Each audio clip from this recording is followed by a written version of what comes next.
Breaking news చూస్తున్నాం. కేంద్రం తీసుకొచ్చిన వక్ఫ్ సవరణ బిల్లు 2024పై సంయుక్త పార్లమెంటరీ కమిటీ నివేదిక లోక్సభ ముందుకు రాబోతుంది.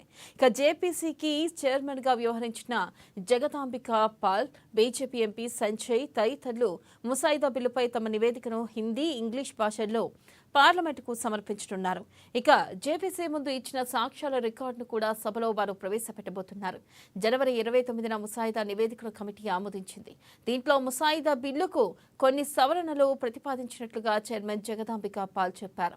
ఇక ముసాయిదా బిల్లులోని 14 క్లాజులకు సభ్యులు సవరణలు సూచించారని తెలిపారు. మెజార్టీ ఓటుతో వీటికి ఆమోదం తెలిపినట్లుగా చెప్పారు. కమిటీలోని విపక్ష సభ్యులు కేంద్రం తీసుకొచ్చిన వక్ఫ్ సవరణ బిల్లుపై తీవ్ర అభ్యంతరం వ్యక్తం చేశారు.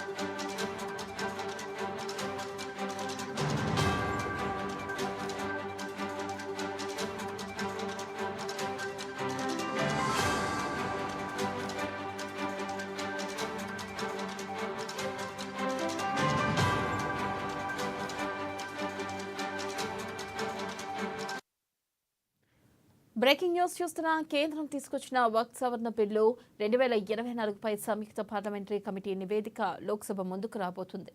ఇక జేపీసీకి చైర్మన్ గా వ్యవహరించిన జగదాంబిక పాల్, బీజేపీ ఎంపీ సంజయ్ తదితరులు ముసాయిదా బిల్లుపై తమ నివేదికను హిందీ, ఇంగ్లీష్ భాషల్లో పార్లమెంటుకు సమర్పించనున్నారు. ఇక జేపీసీ ముందు ఇచ్చిన సాక్ష్యాల రికార్డును కూడా సభలో వారు ప్రవేశపెట్టబోతున్నారు. జనవరి 29న ముసాయిదా నివేదికను కమిటీ ఆమోదించింది.